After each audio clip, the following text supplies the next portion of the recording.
Hello. So it's been a while and I decided that I had better make a video. So I'm using a new camera setup and a new microphone, so I hope everything's okay and then it sounds fine. When I tried earlier, it sounded like I was in a tunnel, so hope it's better. So this journal is going to be a fairy journal, and as you see here, I've got some papers printed for it, but this is going to be my cover. And I found this, I don't remember if it was off of Etsy or what, but this is the journal cover as I was running out of color ink. And it didn't show up the greens very good or anything like that. It's more purple and pink. But you know what? I think I'm going to go with it. I like it. So this is going to be our journal cover. And then we have some ephemera. And then we have some pages. I did 3 of those. Some I printed on regular computer paper.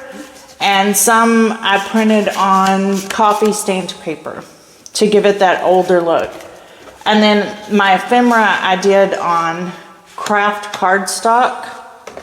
And the journal I just did on a regular, manila yellowish looking cardstock.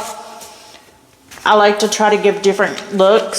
So that's computer paper. This is dyed paper. This is computer paper. Dyed paper. And then I have some coffee dyed paper for the signature. Not sure how many pages I'm going to do for the signature. I like to have pretty pages, and I like to have plain pages, as you know. I'm not sure. I think I might use this for the inside of the journal. I think it would be prettier on that setting, but we'll see. So this is my process. I printed out the pages that I want. So if you get a junk journal kit from Etsy, it comes with the cover. It comes with several pages for the inside. So all of these pages that were printed are all pages that came with the fairy junk journal kit that I got. The envelope, these pages, all of it was from that. Even the ephemera. So some of the kits you can get on sale for a couple dollars. Some are like $5, some are $10. Usually the higher priced ones, you do get more ephemera or more pages or more elaborate pages. It's really up to you. You can look through what's coming with it and decide what you want to do. But this is my process. So I printed these out. Some of them I printed fit to page with uniform margins. I think this one here was the first other inside page that I printed, and I did it a 8 by 10. Okay, we're gonna start again. I like to use wheat thin boxes for my junk journals because to me they're just about the right height and about the right width for just a little journal. This has been opened up at the top. It's been opened up at the bottom. Hello everybody. I am going to try to do this video one more time. This is the 3rd time I've tried to shoot it. I don't know what keeps happening, but apparently my camera wants to keep shutting off. So I'm not going to explain a whole lot more because I've already done it so many times. I'm making a junk journal out of a Wheat Thins box. I took the box, I found the side where it was glued together on the sides, and I've cut off the flaps and that side. So now that makes this our journal cover. The other thing that I did was I went on, I had gotten some,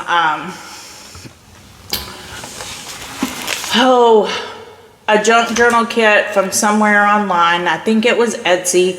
They're usually pretty cheap. This is a fairy junk journal kit.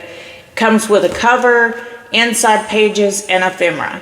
I've explained 3 times now, like I said, about the papers, and I'm not gonna do it again. So you can watch me as I put this together. I printed out, I have coffee dyed papers that I've done and dried. Some are ironed, some are not. Some inside pages from the kit that I got. The cover, which this is not the original color of the cover. It's got more greens in it, but I was running out of ink. I didn't realize I was that low. I wasn't paying attention, and it came out more purples and pinks with a little blues and a little touch of green, but I'm gonna leave it because, and I'm gonna tell you why I'm gonna leave it. I've been making some project bags for knitting and crochet for myself, and I've been using this faux leather.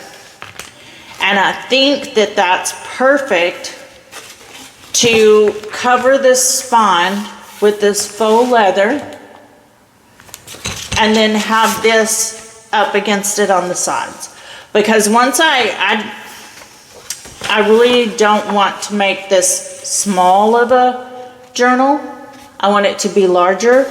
So right here where the hinges are, I'm gonna try to cut right along in between there.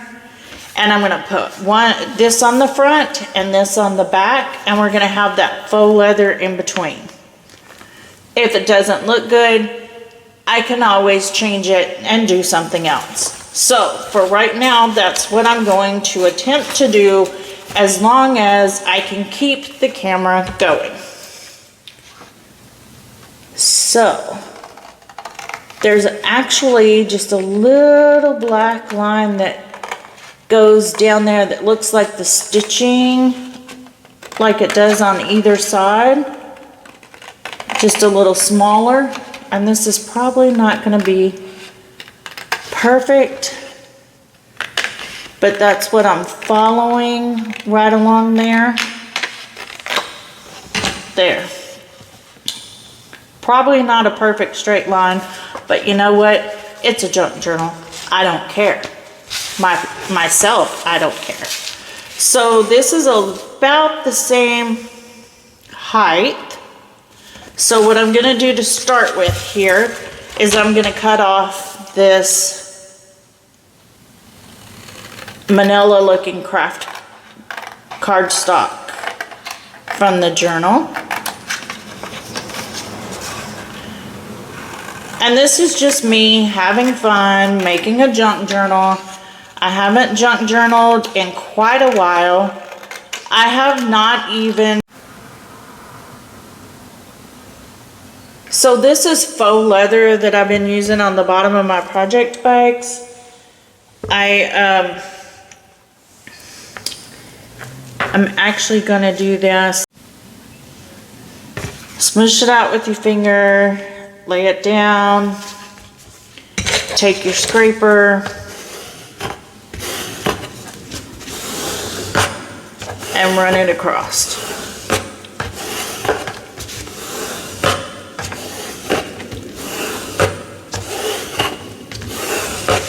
And there we go. We want to kind of make it to the edge there, so we want to... Okay, everybody. This is the 4th time you'll hear me say second, third, or whatever that I'm working on this video today. For some reason, it just doesn't want to do. So when I'm ready, the camera's not. It's that type day.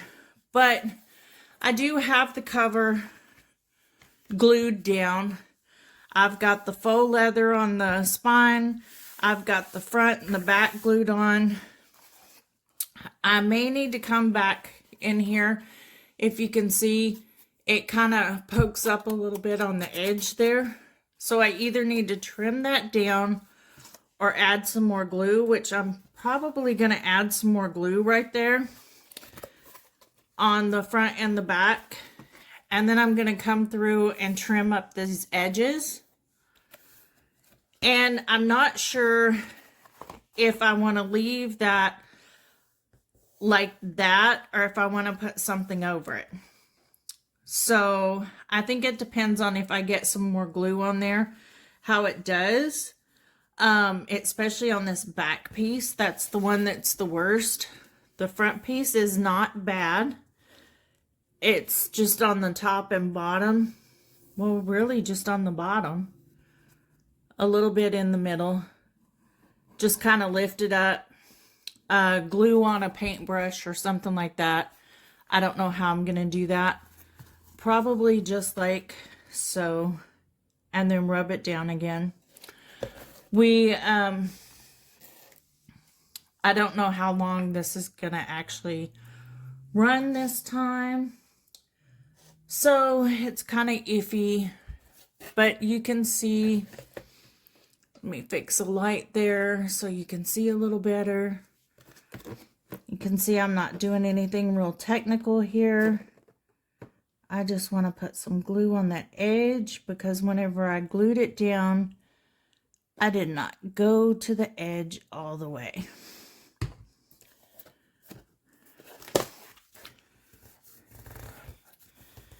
Let me get my baby wipes. Well, that one's dry. My baby wipes are pretty dry. But sorry about the crinkles. If you don't already know, you can use baby wipes to wipe up glue, excess glue that comes off. My baby wipes are dry because I have not journaled in so long that apparently that's not good. But you can just keep rubbing, make the rolls, and then it'll just roll right on off. I just get cheap baby wipes from Dollar Tree or Walmart, wherever I happen to be. And go with those because I don't have to worry about them being on any baby's bottom. So the only thing that I do not do on that is I do watch. If you have sensitive skin and you're using baby wipes, I would make sure that I get some others, but just use a wet washcloth to wipe your hands and just use your finger and rub it off like that if you don't have any baby wipes. But what I was going to say is I don't get baby wipes with aloe because one of the grandkids, if he comes around, he can't have aloe. So I try not to have them because I do tend to use them when the kids are around to wipe faces and hands and stuff if I have them. Now see how that just kind of rolls off? And I'm really going to mash down again to try to get a real good seal right there. That's right on that bend too. So another thing that you can do when you're doing that is you see where the bend is?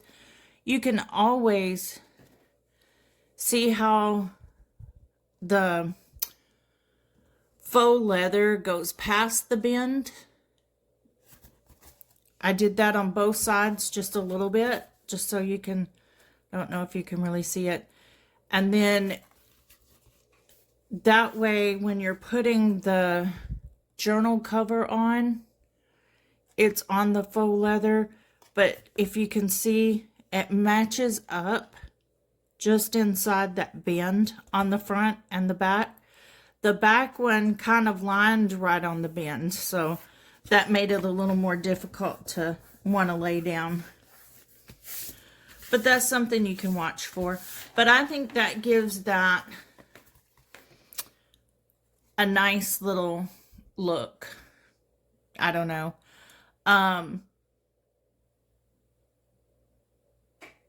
I think it would look good too if I did another piece and cut these out and put toward the middle or something. But I've already changed my color ink cartridge after that, so that's not going to get the same color. Now, I'm not too worried about it. Let's see.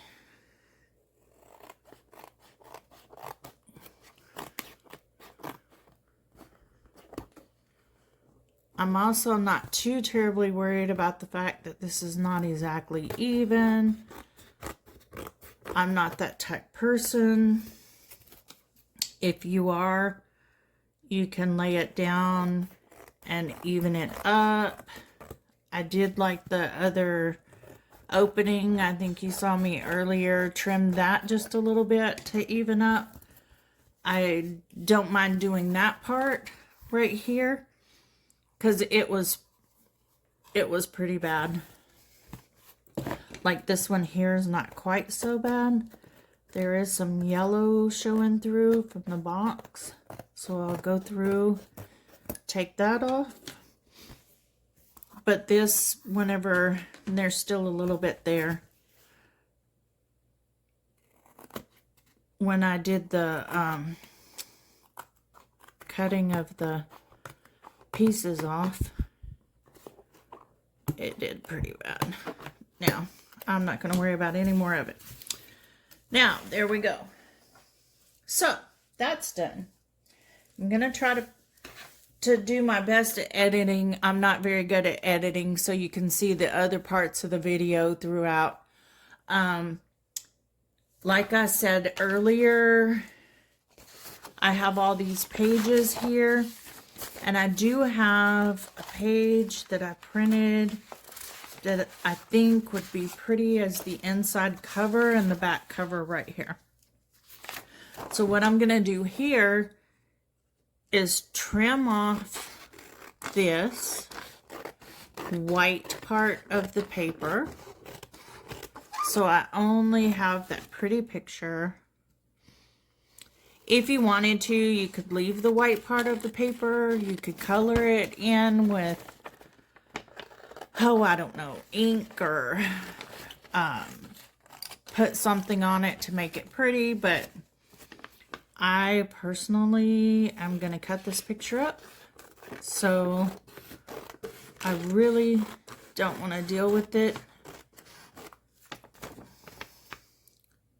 Sometimes I use uniform margins on printing this stuff so that I have the same around on either side on the white parts, but I don't think I did that this time, and that's fine.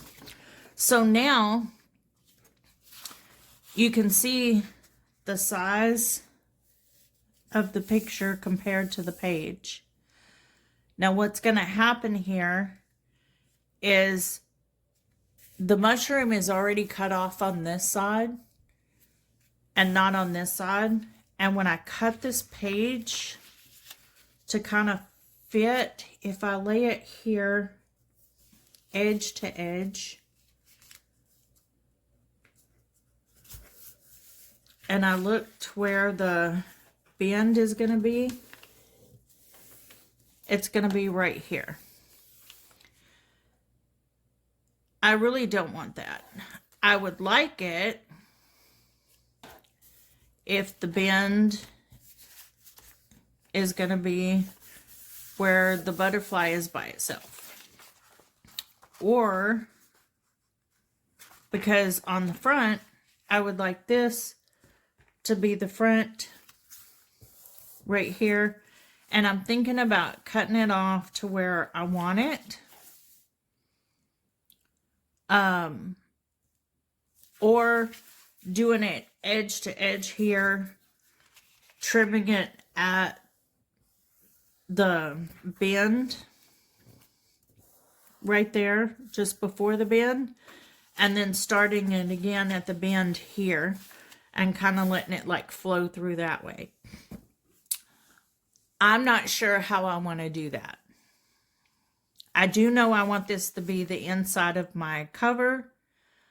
I also think that it would be pretty that way. And I'm also trying to figure out how I want to do this piece. Do I want to put another piece of faux leather there? Do I want to leave it? How am I going to do the signature? So I think I'm going to do a floating signature because I don't want to go through the leather. I don't think. I would like that. This is the next part because I need to figure out how I want to do my signature in the journal before I do anything else.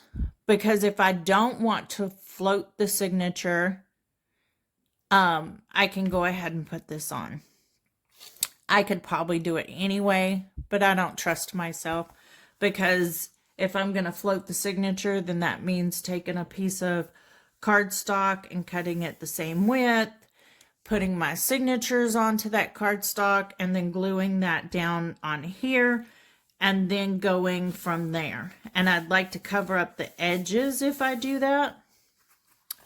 Another thing is I can put some of the faux leather right here, or a piece of material that matches right here, and sew my signatures in and let the threads come out on the back side and give it that. Okay, so we cut out again. I don't know where it cut out.